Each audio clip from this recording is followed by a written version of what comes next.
That's the thing I was super concerned with for this show is like, how are you going to weave in another fight into this and still keep that altercation on the Death Star? How's that all going to not retcon stuff? And I do think as poorly written as this show as a whole was, this was not poorly written. We are back. It's another week of no Star Wars content on TV, which means talking about whatever we want to talk about. And this week we have some familiar friends of the Force with Friends podcast, Andrea with the Padawan Chronicles, and then JT with the JT Lovecraft channel. Thank you guys for hopping on today. I'm super excited about this episode. Yeah, thanks for having us. Yeah, sure. Of course. So a little like background, Kevin has some kids that play soccer, and like their practices are like all different days of the week now, so we have some audibles being thrown, but we're going to try to have more people on anyways. But before we get started, I love little kid soccer. I love the way everyone just chases the ball around the field. It's wrong goals. Yeah. Yeah. A little bit of Kevin lore. He actually like played soccer, so I feel like his kids will actually know what they're doing. I don't know, maybe not, cool. but he's little into pros. it. Yeah, I'm not, but he is. So plug y'all's channels real quick before we get going on Kenobi versus Vader. Andre, you want to go first? I'm just going in my screen order. Sure. So Padawan Chronicles is my YouTube channel. I think we're a slow growth channel because we're over here having fun, super unstructured, just kind of doing what people enjoy. I do a lot of live streaming, so I do a lot of like browsing Star Wars collectibles, 1.3k subs on YouTube right now. I'm also on Instagram, but I am not very good about posting on Instagram, so maybe don't follow me there. But yeah, we have fun. I've been doing some video game playthroughs. I started with Fallen Order, and that was like my intro to Star Wars games. And then I did Survivor. I struggled through Battlefront 2. I recently played Lego Star Wars Skywalker Saga, which I don't know if you guys have played it, but it's fun. I didn't like it as much as I thought that I would. I like the original better. The original is better. It's not like it's kind of the open world, right? Which is a little different than the original level based. When it came out, I actually 100%ed it. I got like all of those blue super bricks or whatever they were called, and I got the platinum trophy. And then when I did that, I'm like, I didn't really need to do that. Why did I do that? Yeah, you're not gonna top the original though. Have you done? You've done the original? Yes, yeah. Yeah, because I've done the original, and I just thought it was so much more like, I don't know, it was cuter and it was clever, I thought, and I don't know. It dug more into the story too, I thought. Yeah, the new one didn't have the same magic for me. Yeah. But anyway, getting sidetracked. That's what Andrea does. That's what I do. JT, what do you do?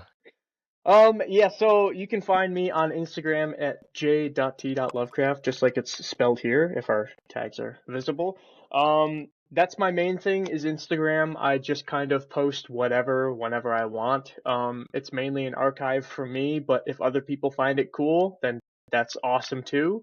I also have a YouTube where I kind of do the same thing. I only have 2 videos now, but I'm working on some behind the scenes stuff to just kind of show people some cool things and collectibles and whatnot. I do a lot of self-taught martial arts, lightsaber spins. I do prop making. I do voice acting. I just hit all the, nails on the head wherever they poke out, I guess. But that's awesome. That's pretty much it. Yeah. I love your saber spinning stuff. You'll find me floating around a bunch of other people's communities as a ghost. We're going to hop in now on the Kenobi talk. So what we've been doing, if you've been watching the podcast over the last couple weeks, we're just talking some of our favorite live action Star Wars stuff. So we started off with Luke returning in Mando season 2 and the finale. Then we went from Luke to Anakin with Ahsoka episode 5, Shadow Warrior.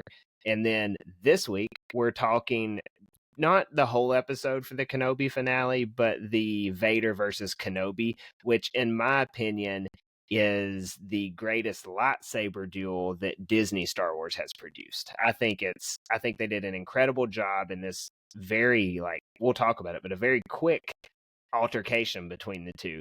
But I think it's some of the best work they've done as far as that goes, between Wait, storytelling, Disney took action, over or just in general?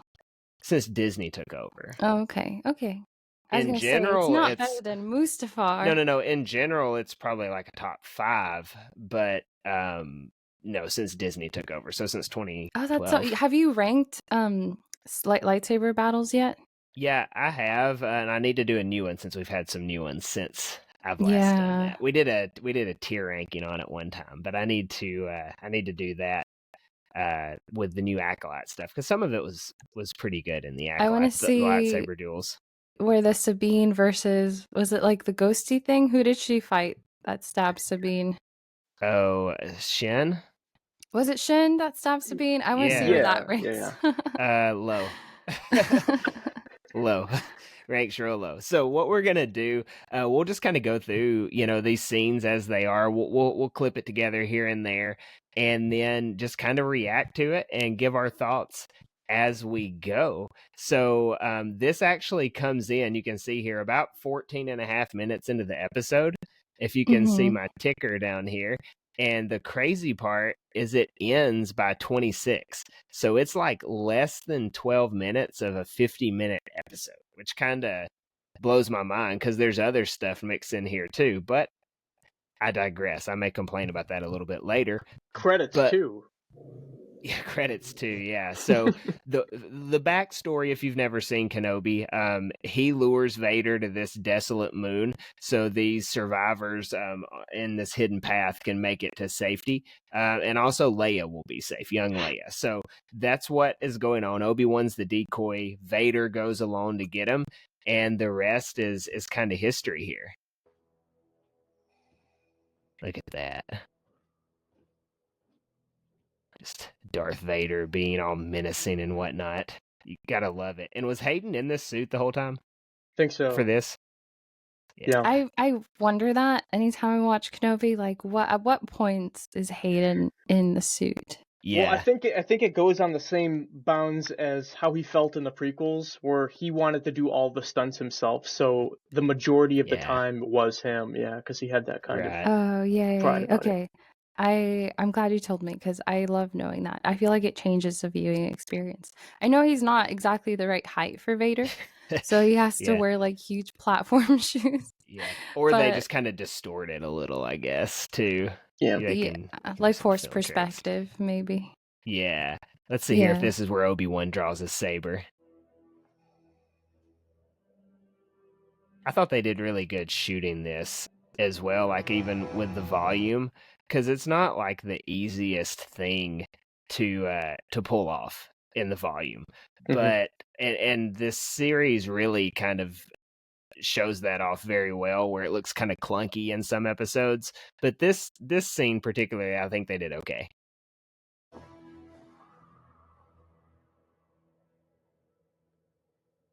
Have you come to destroy me, Obi-Wan?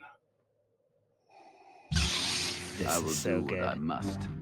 I'll do what I must. He does that classic pose. Just check that out. I mean, Yes, and even what he says is a callback. Yep. I will do what I must. Yep. Back to So- Mustafar. Yeah, so they're almost establishing like a point where they're like picking up where they left off. Yeah. the disbelief is already left because a couple episodes back in the series, you have the Grand Inquisitor breaking the news essentially that Vader survived that fight.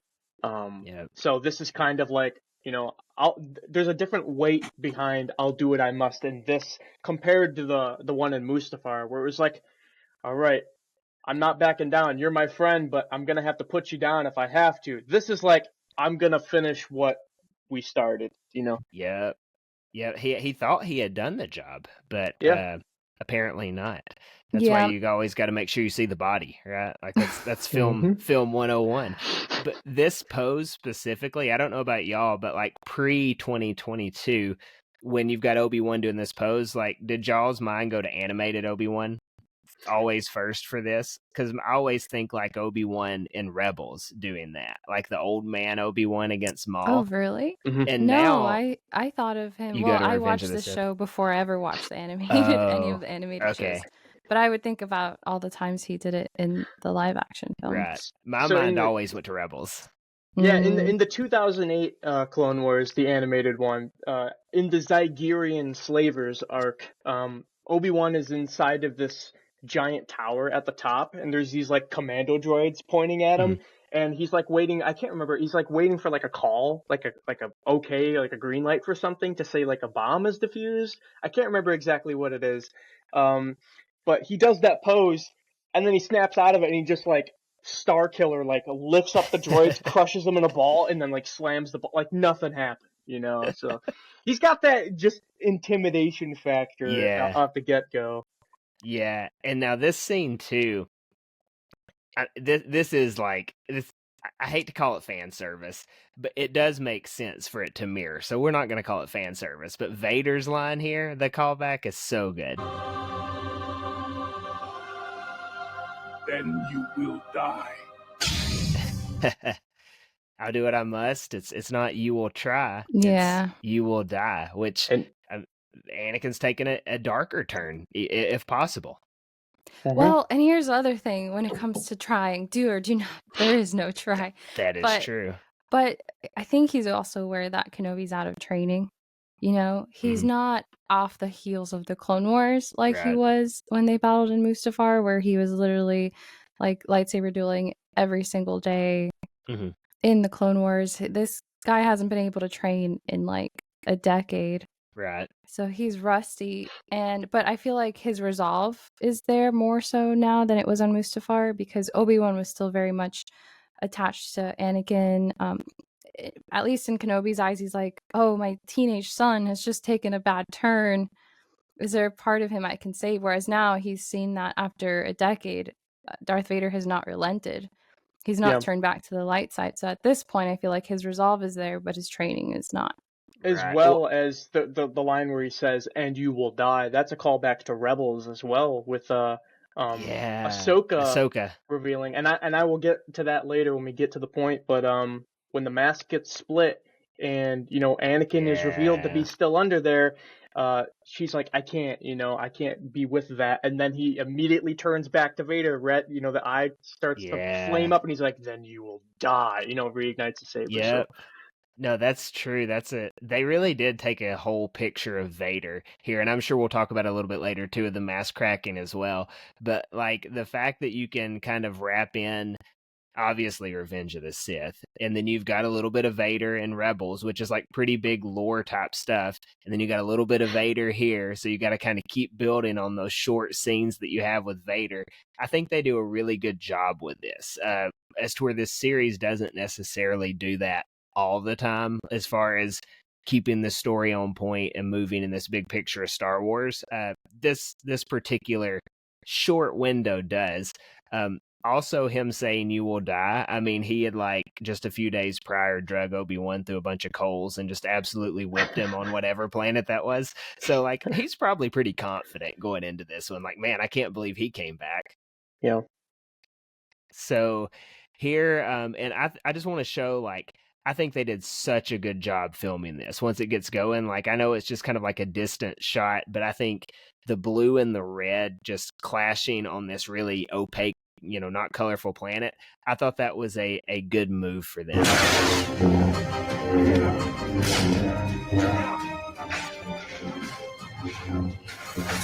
Even like the above, like those drone shots, I think that was really cool. The visual, yes, very cool. The colors, all that's really awesome. But one of my gripes actually is definitely the shaky cam.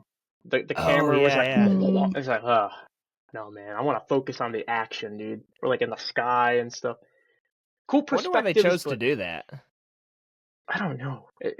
I get they might have been like just trying things out to see how the fans would react, maybe. I don't know. Yeah. That's like a weird choice to just randomly do. Yeah, no, that's a good point. Like, I think I always just kind of get caught up in it. Like the fact that, they're fighting, I don't necessarily notice that.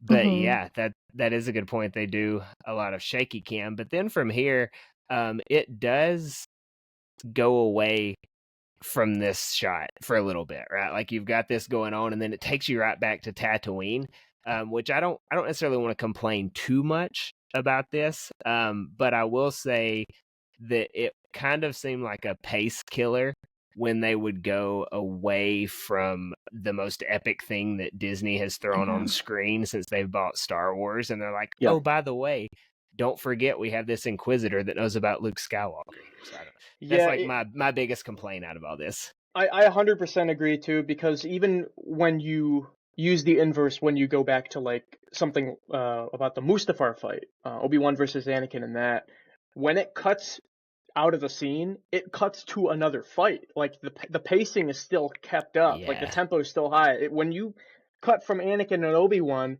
you're going right to Yoda and Palpatine flipping around and throwing things, and then Duel of the Fates is happening with both of them going on, so the pace is kept up. So yeah, I agree with you there. It was like, oh, we're watching. They even advertise it, the rematch of the century, right? And then it's like, okay, now I'm watching a game of tag, essentially. I remember feeling like that too when I was watching it. I felt that way too when they did the flashback of Kenobi and Anakin training. Oh, remember the where they de-aged him like a lot to Attack of the Clones Anakin?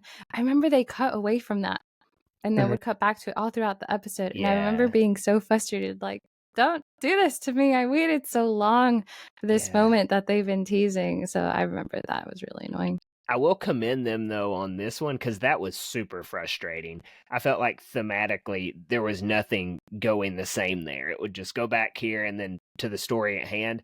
Here, at least, it was dark on Tatooine, and it was the red saber. So if nothing else, it was visually like, okay, we're kind of in the same framework there. But story-wise, not so much. Congrats, you got the colors correct. All right, next. They use Adobe Lightroom or whatever. They ran it through Adobe to make sure everything was good.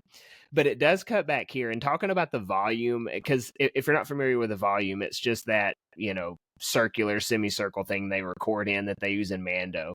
And it's just a big screen behind them. They can make like anything out of it. This is like very much so, like you've got the circle that they can fight in, but I thought like putting them in close quarters for combat actually worked out pretty well.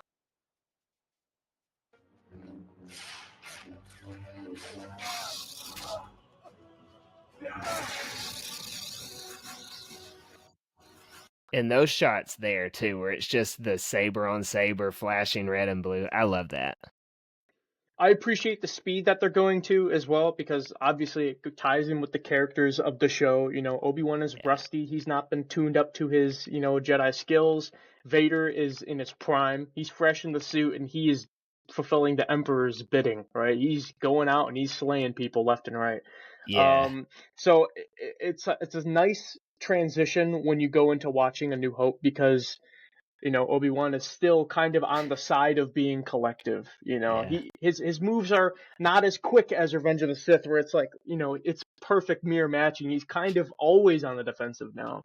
He is the master. Obi-Wan, the character himself, is the master of Surisu. He's the best defensive Jedi on the council. They've acknowledged that. But it seems as when he gets there in his later years of older life, he's almost completely gotten rid of the offensive altogether, and he is strictly defensive. He's always waiting for the first move, which is something, Yeah, his defense always led to offense in the prequels, which I really liked, except for when he's really mad about Darth Maul taking out Qui-Gon. He comes in pretty hot there, I would say. Those were the Wills call and say, hey, bud, you need to do something.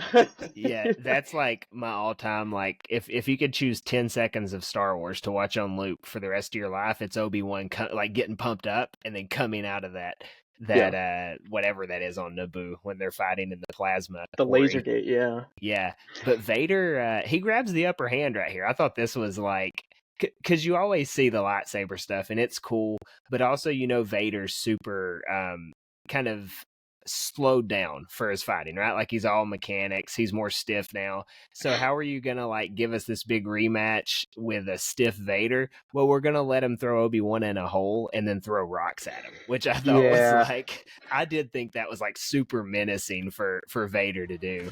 He is Vader Prime, but yeah. You will always lose.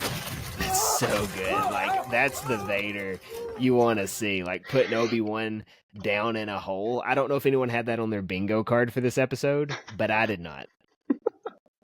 No, I mean, you should always have floating rocks on your bingo card. I know we're not there yet. That comes later, but you always have to have that on your Star Wars bingo card. What do you think this is? Making rocks float? And what does Luke say in whatever? Is that episode 8? Is that what The it Force is? isn't just making rocks float. Or Yeah, he lifting says rocks? something like that. Yeah. And then they actually pay that off by making her float rocks. Yeah. What a storyline. But yeah, he like buries Obi-Wan here. Just threw a whole bunch of rocks on him. Think he's finished the job. But again, classic movie 101. You gotta see the body. You don't see the body, you don't know. Oh, we've got an ad. Now we have to stall for a minute and a half. No free ads for Allstate. No free ads for Allstate. We will not promote them. So I do think, though, seriously, like looking at this scene up to this point, it would make sense for Vader to win. Kind of like what Andre was saying. You've got like a rusty Obi-Wan. You've got Vader, who not only is like much younger, he's got, the dark side going for him. He's fueled by hate. He's going to get his revenge on Obi-Wan. He's already beat him once. And then here he's got him like piled under a ton of rocks, like just buried him all together, like 30 feet under the ground. I do love the imagery of that because he's thinking like I can bury my issues and get past them.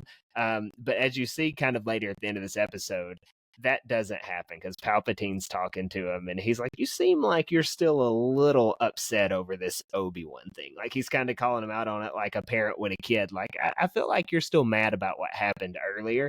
And it just shows that Anakin is still there. Like even though he's Darth Vader, even though he's doing all these things, he's very emotionally into this. And that all comes from Anakin. He hasn't let the past die. He hasn't killed Anakin or whatever like he says he has.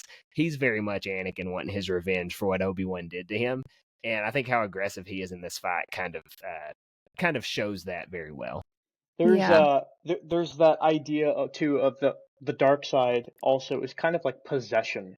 So the light side or good guy version of yourself is buried deep down behind that mask. So I mean, plenty of times we've seen Vader Anakin where he's kind of shown a little bit of himself come through. In Return of the Jedi, I know my father is still down in there. I know there's good in you. Anakin was weak and I killed him. He's still acknowledging him. He's like repressing that down. And I think it's the Matthew Stover novel of Revenge of the Sith, but there's that, it may or may not be, but there is that thing where it's Anakin basically pleading for help. He's like, help me. He's battling with himself while fighting Obi-Wan. So it's just a little bit, poetic in that sense.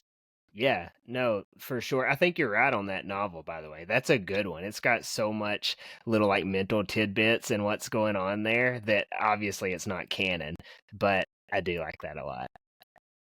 Yeah, and Obi-Wan was so much of his life pre-Vader.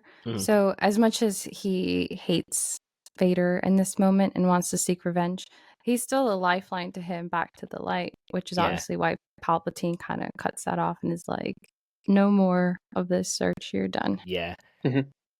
I love here how when and we'll see this again a little bit later, but how he's just so like he's just buried Obi-Wan and is just nonchalantly walking off from it. Like not even shaken up. Like Obi-Wan when he left Anakin in Revenge of the Sith, like he had to give a monologue first before he could walk off from Anakin. He had to give his 2 cents worth. He's really upset. Now and Obi-Wan does it again later, but like they're just like, okay, I won, now I'm walking off. Like it's nothing here. But Vader's walking off thinking he's taking care of business, and then boom, sneak attack. Love that picture. See that behind the back there? Mm-hmm. The Obi-Annie, so good. Obi-Annie, yeah. So good. I'm glad they like threw a lot of that in here as well. And the Ahsoka show as well. Oh Which yeah, the Ahsoka show was even more satisfying because it was like actual Anakin doing the OV yeah, Annie. But it's cool here too. yeah. And also seeing like we talked about, Obi-Wan went from not being able to even fight with a lightsaber to like now he's back in peak form just in a few episodes. He's Really like, impressive. I still got it. It's Just like off the shoulder. fighting Sith Lords. It's kind of like riding a bicycle, right? So It's a speciality. Yeah. so you get here, and this is like I don't know. I do love this, but I did think this was kind of silly, like where he's The floating the rocks. floating rocks. But man, he's just pelting Vader with those Yeah. rocks, and the sound is just like I don't know. It doesn't sound nearly as exciting as what you would think a ton of rocks hitting a grown man would sound like. I mean, it sounds pretty intense. Those are There's- pretty intense thuds. There's a video of a little girl online who has a pet like parakeet or something, and she does the same pose, and she goes ah, and the bird attacks the camera, like whoever's recording. That this scene just gave those vibes. Oh, you gotta CGI some rocks into that. But we have here, and this is kind of like the big money moment for this episode, is you get where Obi-Wan, oh jeez, we cut Get back. that out of here. This is just I criminal. still have to watch that one guy, the famous super cut of the Kenobi show. Kai Patterson. Before we Yes. get to this shot, leading up, there's that Yeah. movie trope where people, when watching a movie, will always commentate while watching it, and they'll say like, "Well, why didn't this character just do this? Why didn't they do that?" A big example is in Lord of the Rings. Why didn't the eagles just fly the ring to Mordor? And Yeah. Tolkien was like, "Because that's boring. It's not I a need movie." I need to write a book. But in the sense that Vader using these, like, he uses like the ground pound thing and the earth cracks and like Yeah. the rocks, all of a sudden these crazy force powers that we've not seen really in Star Wars Yeah. as of recent. Even Vader, a couple episodes before this or something, he like grabs the ship. And we're like, oh, that's cool. You know, the common fans can be like, Yeah. Ray Starkiller. did that. Ray's a Palpatine. Or, yeah, you know, but Yeah. obviously Starkiller as well. And But I've Yeah. totally forgotten that she had done that. yeah, Again, but your brain Starkiller, protecting you.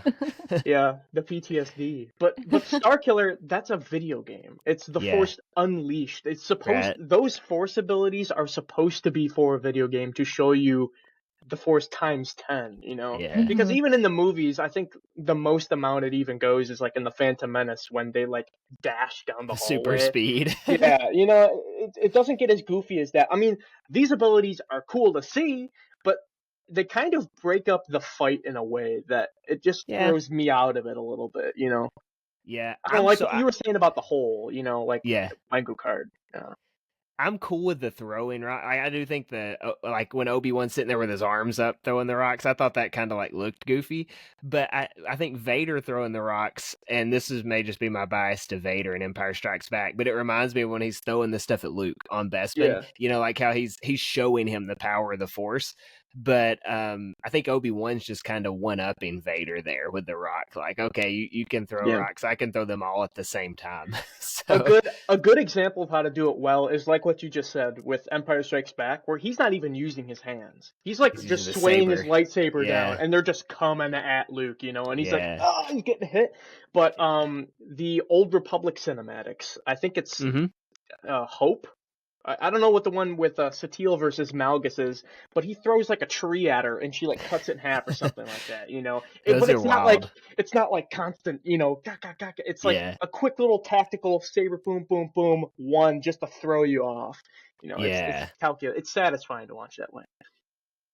So here's feel the like real this- money scene. Go ahead. Sorry. Oh, I was gonna say, I think this is the second time in the show where he like does some kind of bending, because here he is earth bending. Yeah, and doesn't yeah. he kind of water water bend in the bends, yeah. fortress? He does. Yeah. When that This whole is- thing's about to crack in on him. Yeah, this is One so much could- better than the Avatar live action movie where that one earthbender does the one rock. Wait, so one Star could argue Wars- on Mustafar he firebend too. One could Oh. say. One could You say. think? Does he sand bend on Tatooine, or is that all? I'm not an Avatar person, but Yeah, sandbending's a thing I don't that know. they can do, but So you I do don't that think on Kenobi Tatooine? does it in the Kenobi show. Well, maybe we need another season of Kenobi so he can do that. So We this is need the where it gets really sandbending. cool, though. Like, he gets him. They're holding hands, which I don't think I've ever noticed till now. But man, just punching him with the back of the saber. Anakin can't breathe. You know things are going bad when you hear that like asthma attack breathing Vader doing the. You're not expecting that right there. I was not expecting Kenobi to go crazy, like flipping his saber backwards and messing with his apparatus. It's pretty aggressive for old General Kenobi.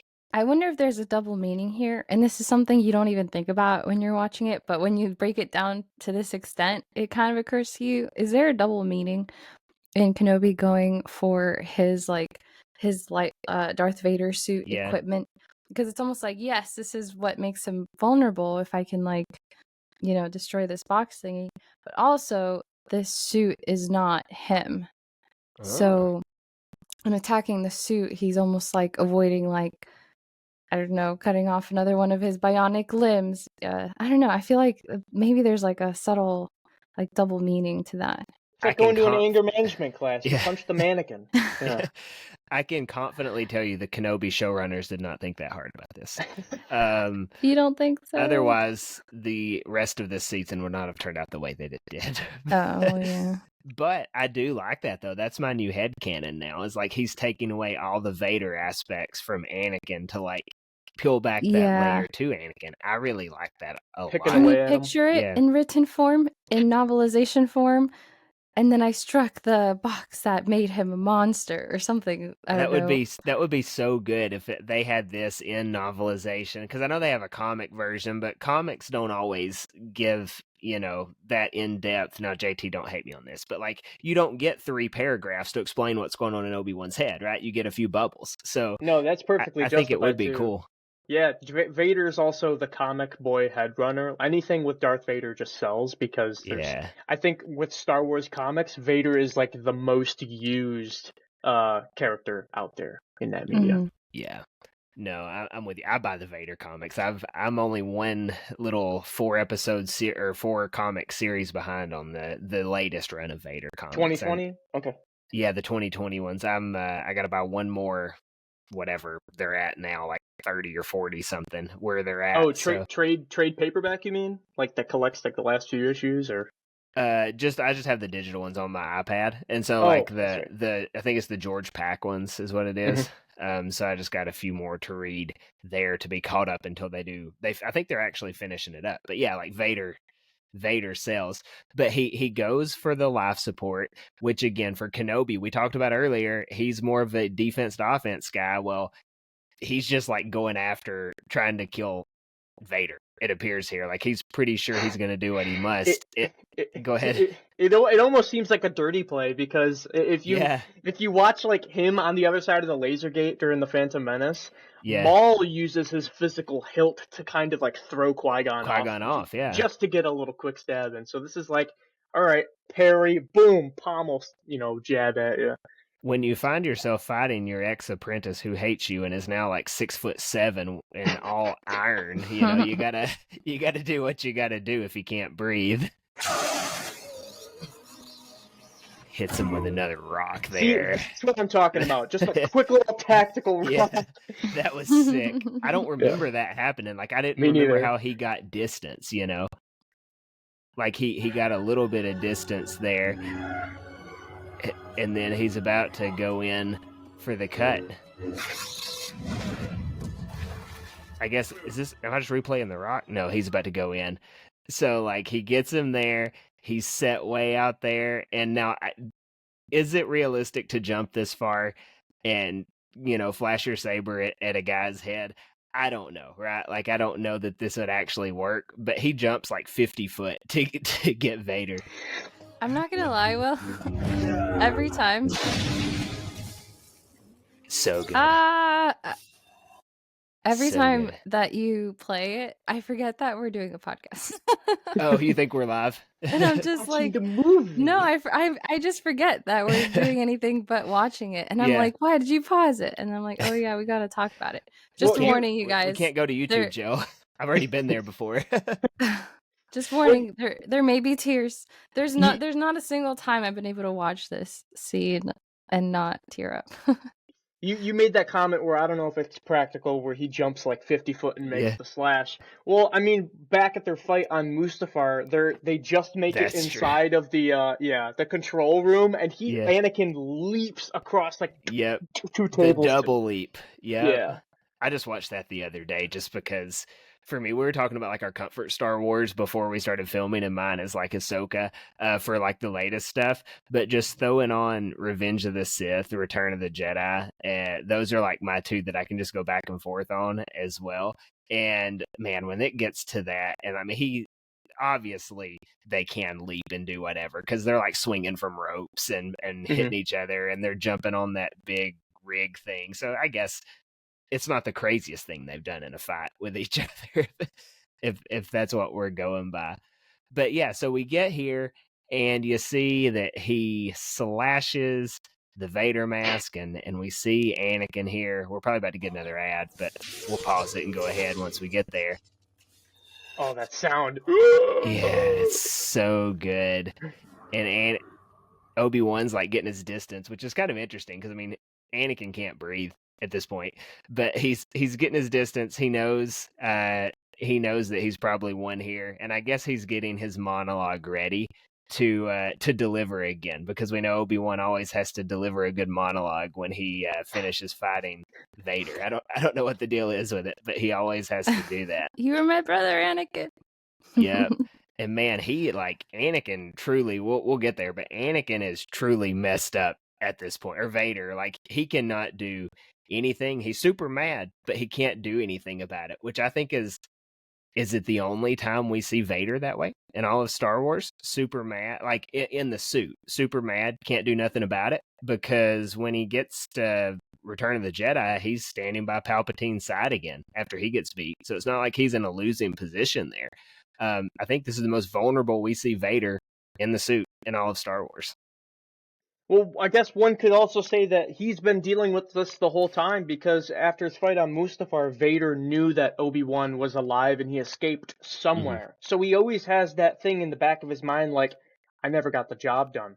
I never got to kill the one that I feel betrayed me. So Yeah. like you said, he's angry and can't do anything about it. That's how he's been for the past year or so or whatever, because he's like, Yeah. I don't know where this guy is, and now that I'm finally here, I'm in the same spot. Yeah. That's true. No, that's good.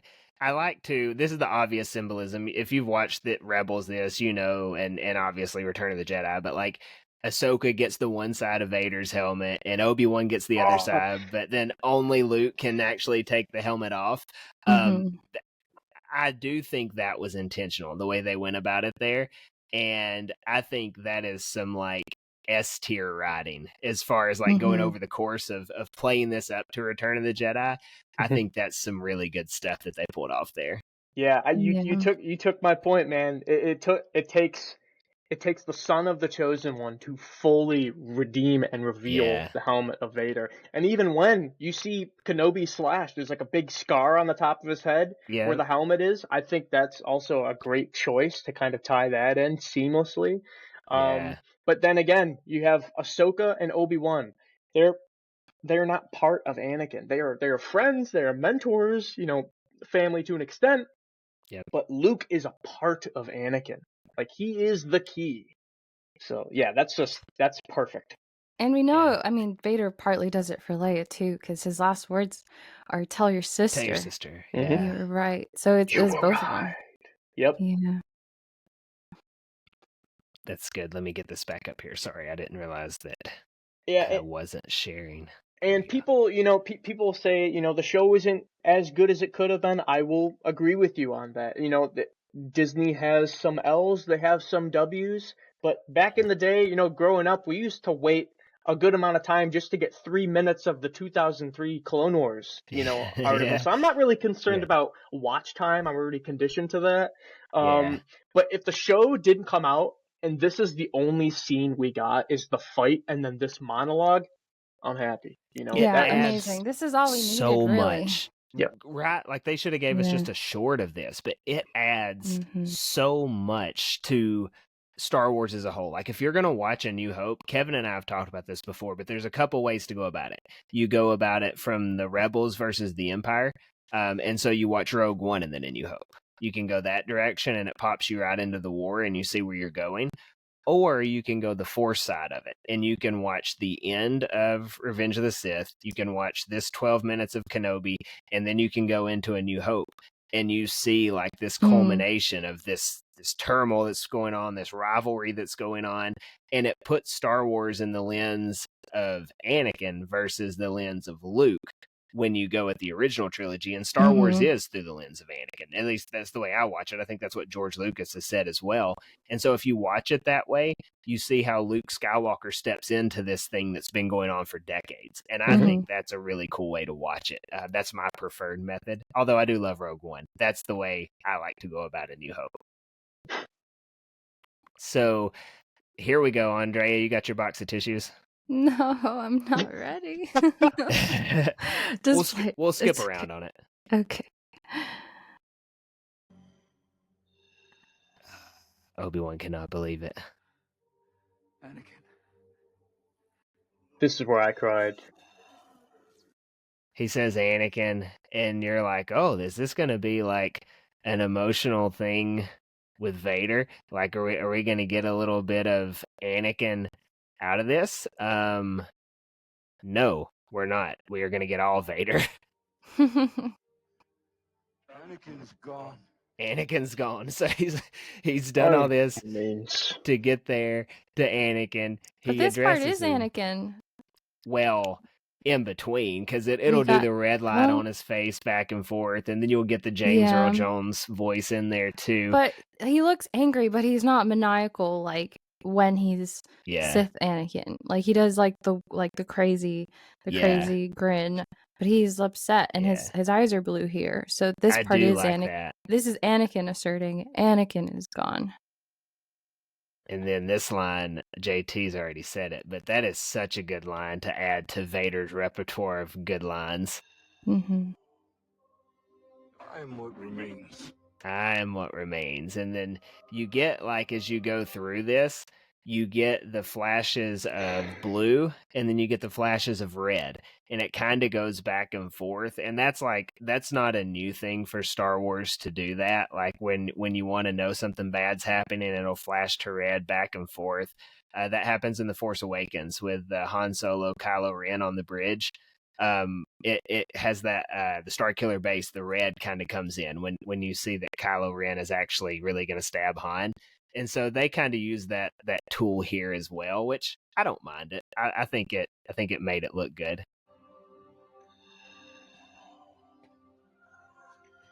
The struggle. He's hurting. I'm sorry. So good. Ugh. I'm sorry, Anakin. For all of it. For all of it. And that's what you like, right? The way his voice cracks, man. Oh. Yeah, that's the part that gets me. Damn it. It's so good because it's like you got the prequels, and he's apologizing for the whole prequel trilogy, like not like negatively, like, oh, the prequels stunk, but like he's apologizing for the Jedi, right? Like Anakin is the product of how they were. And so he gets the chance to say sorry on behalf of all the people that Anakin killed. Not just the Jedi, but he believes even all this time, before even having this fight with Vader, over all of these years just wasting away on Tatooine, he was living with the guilt of failing Anakin Skywalker. He knew he was the chosen one. He knew there was something special about this boy. His master Qui-Gon showed him that. But Qui-Gon is the father figure. Obi-Wan is the brother figure. The brother. So when you watch, this is what makes the Clone Wars so special, is like when you watch that dynamic, dude, Obi-Wan gives off such a scolding, brotherly feel to it. you could obviously just see, like, oh, dude, Anakin's not gonna click with this guy just the way he's treating him. Yeah. No way. Well, and then you get this next line, which again, so good that they add this into Vader. I am not your failure, Obi-Wan. So first he corrects him there. Obi-Wan says sorry, and he's like, sorry for what? I'm not your failure. Like, he thinks he is at his strongest, right? Like, he's his own thing. He's not a product of Obi-Wan. He's his own thing. I like that. And the thing about these two lines is, like, we have Anakin in a way almost kind of trying to comfort Obi-Wan. Yeah. Like, no, this isn't There's your nothing fault. you can do.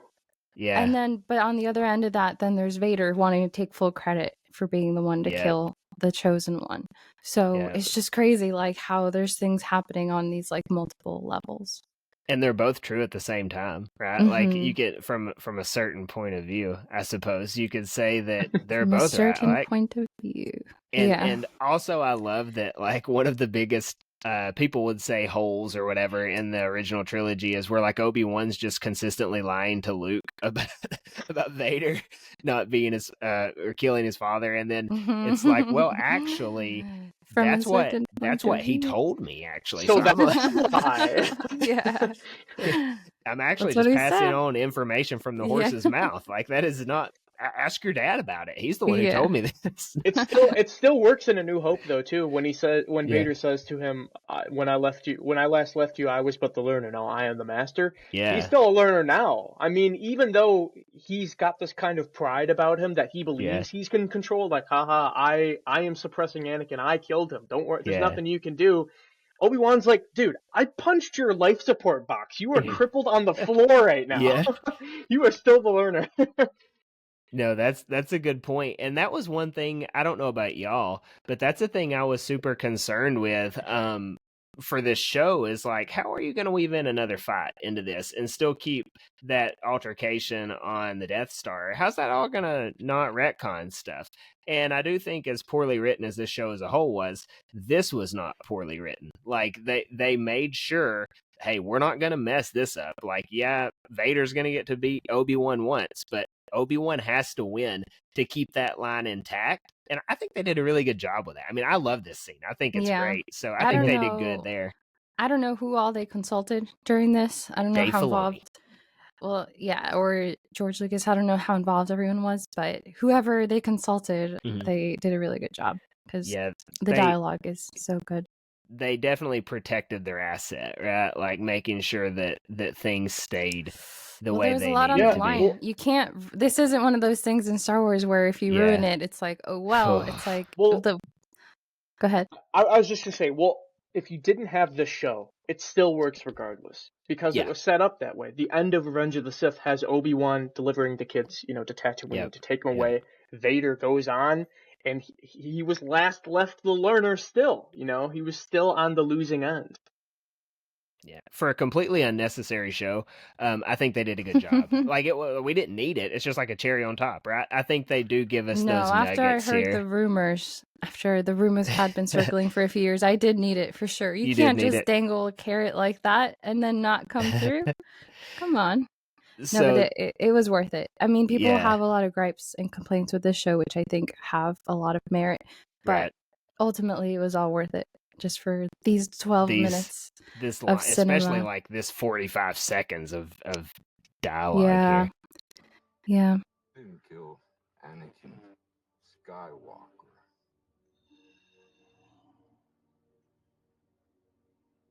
I did. And there's that crazy grin. Yeah, look at that grin, those eyes, and Obi-Wan's like, well, that sucks, right? Like, he's gone again.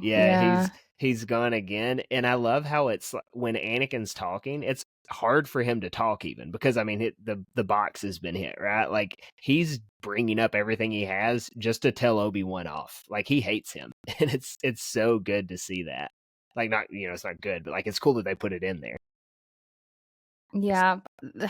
All of this is sad, but the parts of this scene that really get me are the close-ups of Obi-Wan's face, especially when he's apologizing and just you can see all the regret and the sadness. That's what really stabs me in the heart when I watch this. Because Anakin's partly there, partly not there. But Obi-Wan's fully there. Fully. Like, fully feeling the emotions.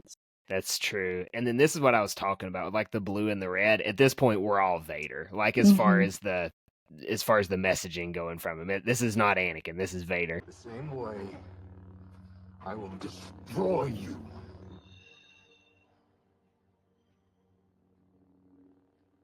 And my friend is truly dead. Friend. You shouldn't have said friend. Yep. Yep. You think he should have said brother? I'm okay with him saying friend there. Like, I mean, because he talks about him being a good friend, right, to Luke. He's like, he was all these great things, and he was a good friend, right? And that a was good friend. that's Yes. the best. Like, he lists off all these accolades, and then he's like, he was my friend. And I think that's like super powerful. And so then when he's like, my friend is gone, because that's the highest regard he holds Anakin as, not as a Jedi Knight, not as the chosen one, not as any of these things, but my friend. And then he's like, well, my friend's gone. Even with brother too, though, I don't even think you can replace it with that. I don't think there's anything he can say in this moment that would end up being justified to turn him. He's already too far gone. Like I said, you need the ounce of him. You need the chosen one to fulfill that. Yeah, for sure. The boy's the key. And then here, I didn't. Again, they just walked this tightrope so perfectly. But when he says like goodbye, Darth, or whatever, that is so perfect. That's a backhanded comment. Yeah. Goodbye, Darth. Just Goodbye. walks away. Darth.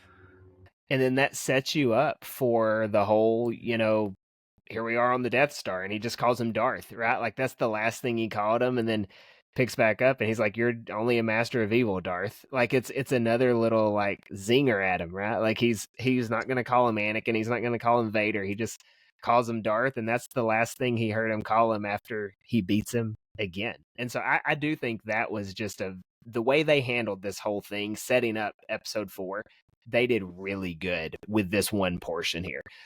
They don't do necessarily good with Luke and hiding, but they do good with Obi-Wan and Vader. But here's the thing, too. Yeah, go ahead. Sorry. I was going to say, Obi-Wan never really pleads with Anakin to come back or to hang on or to fight.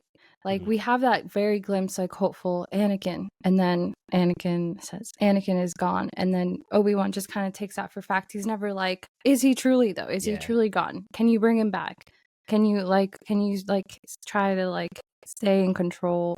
But then we have Luke, which I think was the very magical thing about Luke that was able to save Darth Vader in the end, was what Luke saw in his father.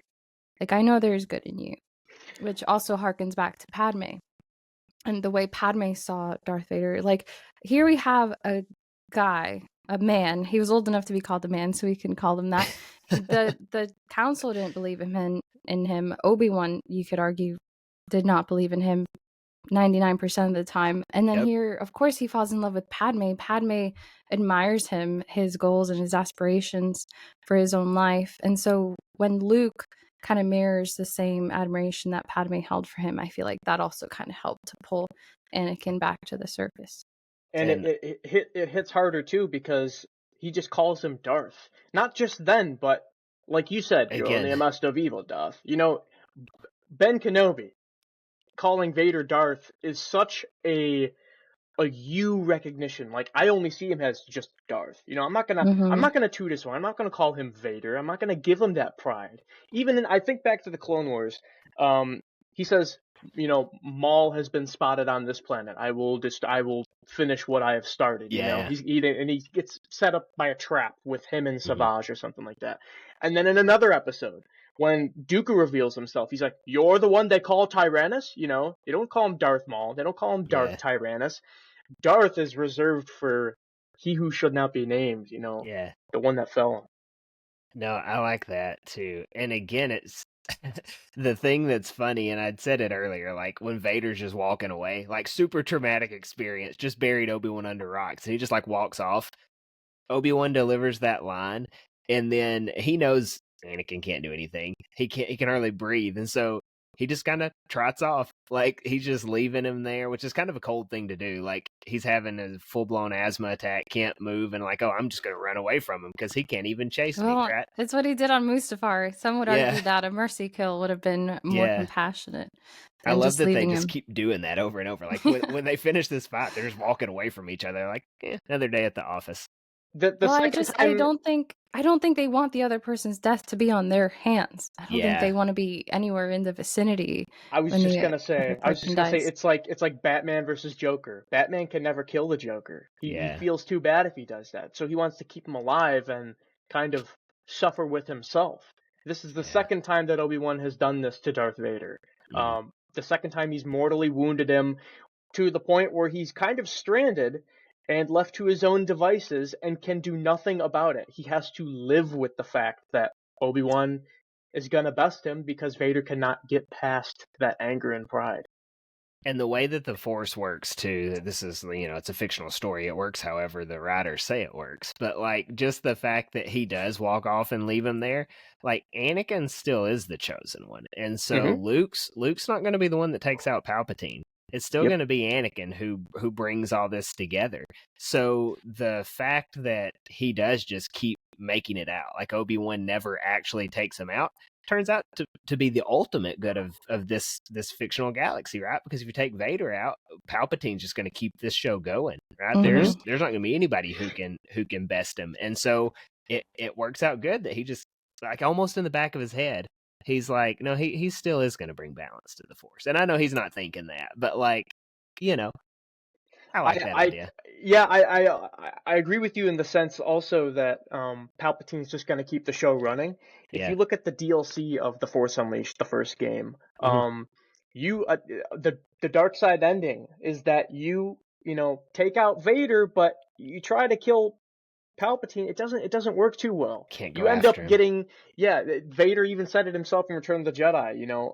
I need you to help me overthrow him so we can rule. We can do this. Yeah. Vader needed help all As along. father Even with and son. Yes, even with Starkiller, Vader needed another person strong Yeah. in the Force to take out Palpatine. And now that Vader's gone, Starkiller he succumbs to Vader's cost of living. Is you are now a battery. Yep. So And it's like, again, the Force is just doing what it does to make sure that it all comes out to balance in the end. I think that's really cool. So looking at, again, we're not looking at Kenobi as a whole, but just looking at this one scene, is this y'all's favorite Disney Star Wars scene, or do you have another one? I think it's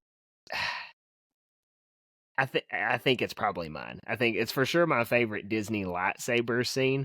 My favorite Disney Star Wars episode is Ahsoka episode 5. I think the most consequential is Luke returning. But like, just as far as, the multi-layers of what's going on here, it's hard to pick one that's better than this if you're a prequels fan, like Anakin Kenobi fan. It's pretty good. Yeah, I can see people having others. Like, if you're huge on Ahsoka, which so many people are, probably either an Ahsoka scene from The Mandalorian or the Ahsoka show is going to be your favorite. If you're really into Thrawn, I'm sure some of the upcoming Thrawn stuff that we're going to see is going to be people's top.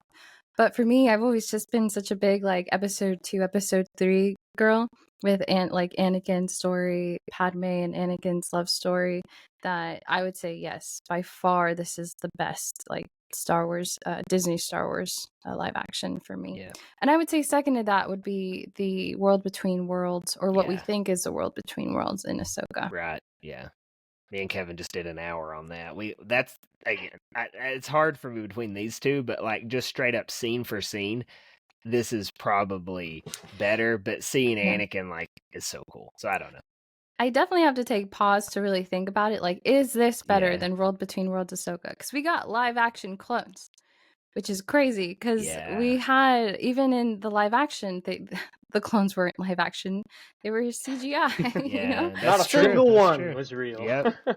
So it was cool to get real, actual clones, and it was cool to see the actress that played Ahsoka be like young teenage Ahsoka. That was really cool, and the de-aging was so good. They actually did it in that one versus Kenobi. They like did not de-age Hayden. They just threw a 40-year-old out there and said, "Hey, he's 17," or "Hey, he's 20." Like they did, but it just didn't look as good in Right. that flashback scene in Kenobi. But in the Ahsoka show, the de-aging was amazing. You had Hayden with like the actual Revenge of the Sith like hair, and he had like that twinkle in his eye that he used to have in Part 2 of Revenge of the Sith, like when he's on the balcony with Padme.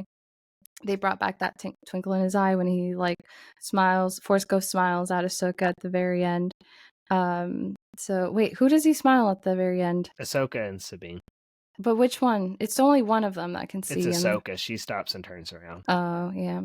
Yeah. So I really do love that. But we have Ewan in this scene, and Ewan is such a big part of my childhood too. And even though this isn't as visually impressive as the World Between Worlds stuff and like the smoke and the battle scene with like all of the Clone Wars the flashbacks. Yeah. But I still have to like love this one more because it brought me back into Star Wars after a really long time, as I'm sure it brought a lot of other people back. Like, oh my gosh, we get a little taste of the prequels, like this is part of my childhood, ingrained in my psychology forever. We get to bring it back, and it's real and it's happening. And so I don't think anything will ever top this for me as far as Disney Star Wars goes. And we waited all summer for it. This was like a summer release, and so you're like going through the summer waiting to get to this. It was a lot of fun. I do think this is more consequential to like episodes 1 through 6 than the World Between Worlds. You know, like it really plays well into the original trilogy and the prequels. And if you're like more into the Ahsoka thing, it's a payoff a lot to Rebels, a lot to the Clone Wars. It's not necessarily the 1 through 6 story as much as it is the animated story, because that's how Anakin and Ahsoka interact, like through animation. So, and I think we forget how. Yep. Oh, go ahead, JT. No, I was just gonna say, there's always gonna be those specific types of moments, even if the whole show like isn't what it should be. This moment, like you said, fits very well into movies 1 through 6. Take example for the Clone Wars. I mean, you have filler one-off episodes of like Jar Jar disguising himself as a senator to negotiate with Grievous. Like that has nothing to do with the Skywalker storyline. Fun to watch, whatever, right? Yeah. But nothing we're just gonna wait for to see. We're looking for the pivotal moments, and this is by all means one of them. Yeah. I agree. Yeah. I was just going to say, when the Kenobi show came out, I think because it was kind of long ago now, we forget how little we had. Like, we didn't have the Ahsoka show yet. We didn't have many of the seasons of Mandalorian. I think the Mandalorian was really the only thing. Andor had just happened. It was Andor before the Kenobi show? Andor had, I believe, had just happened, and then Kenobi was like a couple months later. Or is it the other way around? Thanks. It was the other way around, because the Kenobi show is what kickstarted my channel, because I wanted to talk about the Kenobi show, and then I try to do Andor reactions. Andor came out in September, and this ended in June or July. So, but they were I think we only had the Mandalorian at that point, which is again season 2. Again, pretty distant from the Skywalker saga that we like know. It was like Mando was like this brand new thing, but this was like the first thing in a really, really long time that we'd had to like the main Star Wars storyline. Yeah, no, I agree completely. And it was like such a welcome thing. Not necessarily the whole season, but like just picking up these threads with taking the prequels to the originals. Yeah. Live action, love it. Didn't need 90% of it, but the 10% was really good.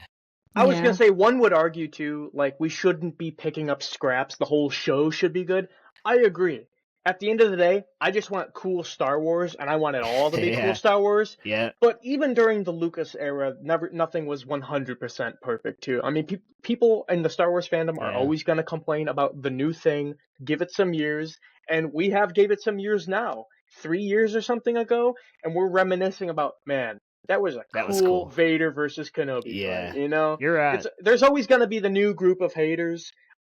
Don't dwell on hate, right? We are all in agreement that the show is not perfect or what it all should have been out to be, but you can't deny that this was an amazing moment.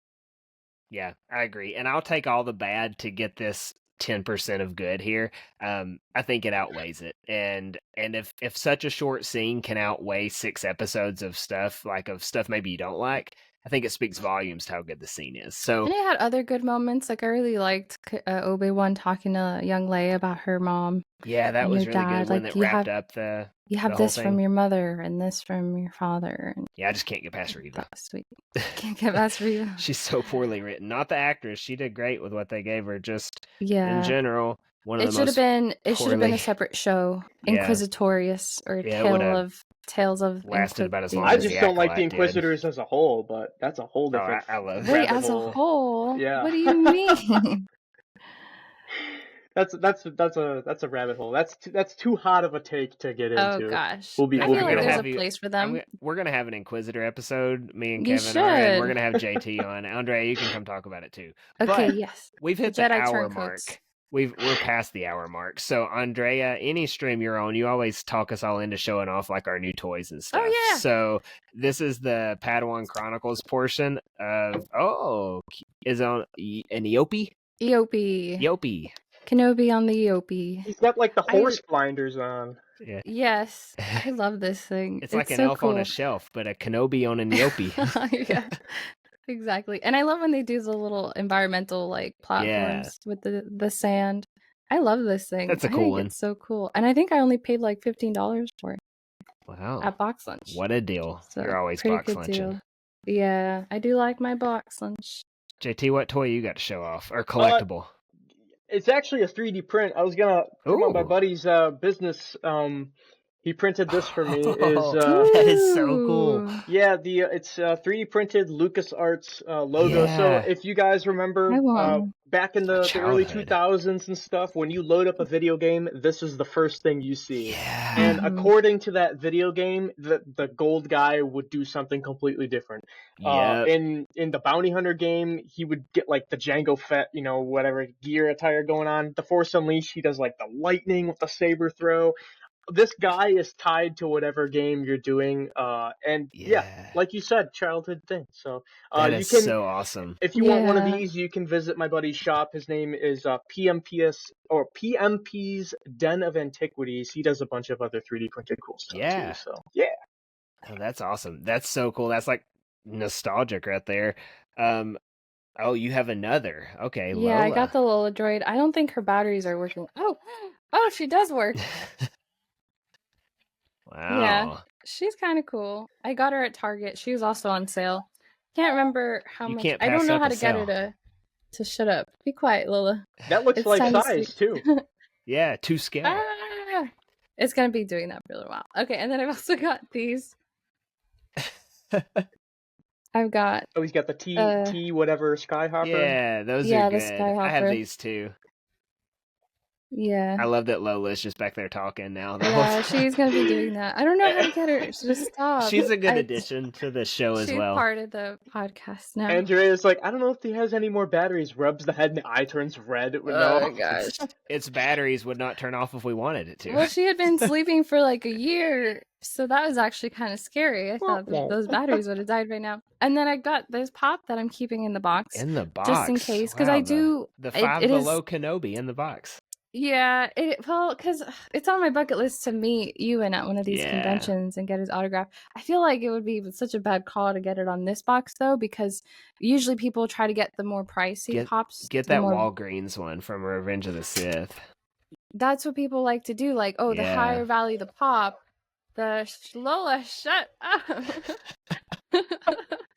But the higher value the pop, the higher value your article. Which who cares what the value is? It's your if you're gonna- collection. You're If you're keeping gonna it. keep Yeah. it forever, who cares? But Yeah. if it's a family heirloom, I guess you want it to be worth something. But I'm gonna have to take her batteries out. But yeah, I was like, maybe I'll get this signed and that would be really sentimental too. Because I mean, I wouldn't be on YouTube if it wasn't for the Kenobi show. Yeah. Your Because upbringing, yeah, sure. that's what made me enthusiastic about Star Wars to the point where I'm like, we gotta talk to people about it. Yeah. We gotta like talk about the show. So, I think Lola finally went to sleep. Thank goodness. Reva pulled the cords on her. You have any more Kenobi stuff? You just keep like showing more and more. No, that's all I mean, I do have more, but I'm pretty limited in space right now. Yeah. I'm hoping that at our next place we have a little bit more room Yeah. for shelves, but I don't have my full collection out right now. Well, But maybe in a I couple didn't months. bring all of my Kenobi stuff. I've got I've got the pops you just showed. I think I have. That's the only Kenobi ones I have. I sold the rest of them because I didn't like them. But Oh, you only have these 3? yes, I have 2 Obi-Wans. Did you get the Vader with the helmet? Oh, I lied. I do have Vaders up top. So yes, I do have. Oh, I didn't get okay. that Vader, but I have 2 Kenobi Vaders. But I do have Vader's lightsaber. So I thought that would be a cool thing to show. So this is an N-Saber one they sent me January-ish, I think. It's so cool. Like, it's heavy. All these other replica sabers back here, they're great too. They're like from N-Sabers anyways. But this one is like the actual Vader one, super heavy. Like, these are rubber bumpers on it. Here it says like those are the saber ones here, that which you is can't cool. spin because it'll tear your hand up. Yeah, like I even tried it. You can't do it unless you've got like shack hands or something. But yeah, that's like my favorite, probably my favorite lightsaber in my collection. And I want to figure out some way to display it with the right Vader pop and maybe a piece of art too, because I've got some Vader art back over there as well, as you can see.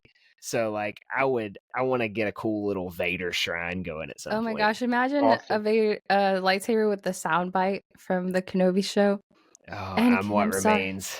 For all of it, yeah, I am what remains. I just want it to be time. I just want it to be the Vader voice, just saying "I am what remains," and then you ignite it. That would be so cool. Yeah, you can just get the Kyberphonics or whatever, or get it. You can even do a custom one. I know buddies that can make that just like the boot up noise. Yeah. I just take the little USB card out of the inside of it. I just feel like I would just cry every time I turn the lightsaber on. So cool. I am what remains. I'm going to try to figure that out now. But thanks everyone for watching. Let us know what you thought about this episode, not this episode of the podcast. Keep that reservation to yourself unless you just absolutely loved it. But this episode of Kenobi, let us know. Do you think this is the greatest, scene that Disney Star Wars has put out there? Big like Disney, not all of Star Wars.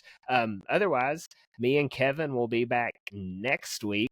And we're probably going to talk an Andor episode. So we'll find a greatest Andor hit. And then Andrea, JT, we will hopefully have y'all back on soon as well.